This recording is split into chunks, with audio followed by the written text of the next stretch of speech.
Hello and welcome to TestNG tutorial. So in the previous tutorial we have seen how you can create the very basic test using the TestNG framework, and we have seen the test annotation along with the attributes priority and description and how you can utilize it. So now in this tutorial, let's look further into some of the annotations. So if we go to the documentation of TestNG, go to annotations, and here are some of the annotations that we'll be covering across this tutorial series, along with all other advanced topics for the TestNG. So in this tutorial, let me cover about the before test, after test, and before method and after method annotations, and why these annotations will be really useful in your actual automation when you are doing the automation for your any project. So in the actual scenarios, here I'm taking like hypothetical scenarios and not doing the actual test cases or the steps at the moment, but in the future tutorial when we are designing the framework, we'll cover that as well. And include all the steps that are required to develop the framework and have the Selenium WebDriver steps along with the TestNG. But as of now, so for example, there is a application for which most of the time when you run a test case, you log into an application and then you perform certain test steps, and then you need to log out, right? And that is basically could be common across multiple test cases. So in those sort of scenarios, you need to log in to the application and then log out, and then within that you have to execute certain test cases. Or there might be requirement to, say for example, you have you log into a test case, you log into an application, and then you populate certain data or you create certain data for the test case, and then you want to clean up that data, right?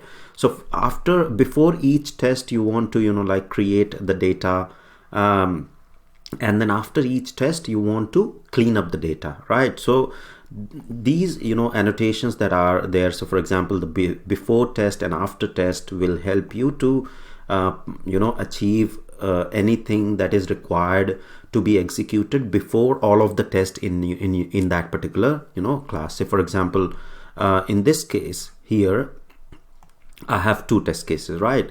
And if I want to have if I want to use, say for example, before test annotation, right? Let me import that.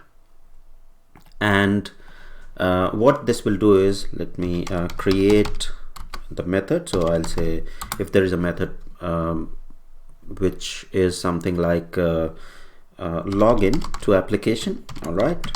So which is common, because you need to be logged into an application, and that will be a common step before you execute all of your test cases, right? So instead of having the steps to log in to the application in each and every test case, you can have just one method which has that common functionality or the logic to log into the application and use the annotation before test. So it will be executed only once before all the test cases are executed. So let me just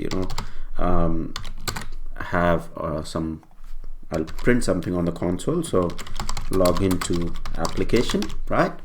And then once all of your test cases are being executed, you want to log out, right? So I can say log out from application, right?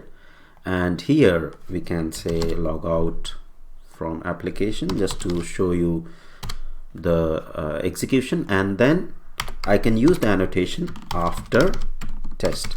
So what before test and after test will do is, so before test will run just once before all of these test cases are being executed, right? So before test will run first, then the test according to the priority. So because the priority 1 is defined for login test, login test, this will execute first, and then the second test case will execute, and then the after test will execute. The method for the after test will execute. So this is the advantage or the usage of before test and after test annotation. Now let's run this and see the results. and you will see, if we go to the results, you will see that login to application has been executed. So here, if you see that this is the print or the sysout statement that got printed, then login and log out, which is basically from these tests, right? So login to application and then log out from application got printed, and then the last after test, which is basically log out from application, right?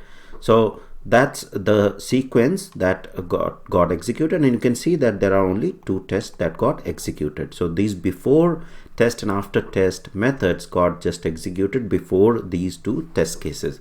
So that's the advantage. So let me, to make it a bit clear, let me change it to, just say a test 1, and because these are all same, the before test and after test, so I just want to change it to a test 1 and 2, and here I'll simply say test 2, and this one will be test 1.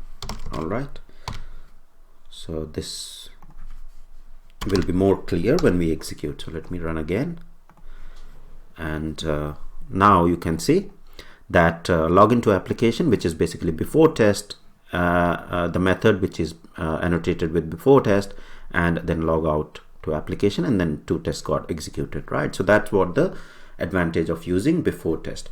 Now the other annotation, important annotation, is before method and after method. Okay, so as the name suggests, so before test and after test, what these annotation do is they will basically run before all the tests in your class and after all the tests that you have defined. Okay, and before method and after method will basically run before each method. Okay, so before each test method. So for example, if I have a method which I specify and specify the annotation as before method, then that method will be executed after each of the test cases. For example, I want the database connection to happen before each and every method that is executed. So these are all the test cases, right? So this is the method.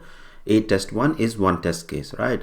And I want to have the connection. Just there is a method, say for example public void connect to DB, right? And there is a logic within this particular method that the database connection needs to be established before each of the tests, and once the test is executed, database connection should be disconnected. So in that case, DB connected, right? And then I can have disconnect from DB method, and all right, so disconnect from DB.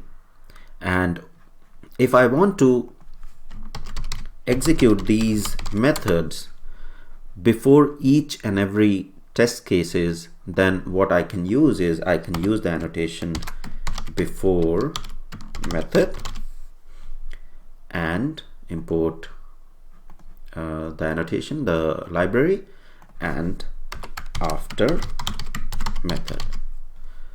Okay, so what these annotations will do is that this particular code within these 2 lines, or this method, will be executed before each and every test cases. So first this method will be executed. So the first and foremost method that will get executed is before test, right? So this part, and once we are within the test, so before test, and then it will check if there is any before method, and then before method will get executed before it performs the test, and then it will come to the test.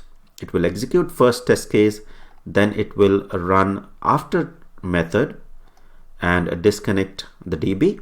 Okay, and then again it will come to test case 2. It will run before method, then after method, and then finally after test. Okay, so let me save this and run all, and then you will be more clear on that. Okay, so here you can see, So log into application and then DB connected, then it ran test1, disconnected DB, right? And DB connected again, then test2, and then again DB got disconnected and log out from application, right? So this is just, like to show you hypothetically, when you have your application and there are certain requirements to basically, there will be in real scenarios, there are a lot of requirement wherein you have the common functionality, or you want to do the data setup initially prior to running each and every test case, or prior to running the whole class or suite. So that is why you have all these annotations that are available, and before method and before test, after test, and after method, right? So we have covered these 4 annotations as part of this tutorial, and we'll cover others that are remaining, for example before suit, after suit, groups and class, in upcoming tutorial. And these annotations are really helpful in your actual designing your framework and actually performing the verification of the test cases in the real scenarios. So that's all about the annotations before method, after method, before test and after test in TestNG. Hope you liked the tutorial. Thank you very much for watching.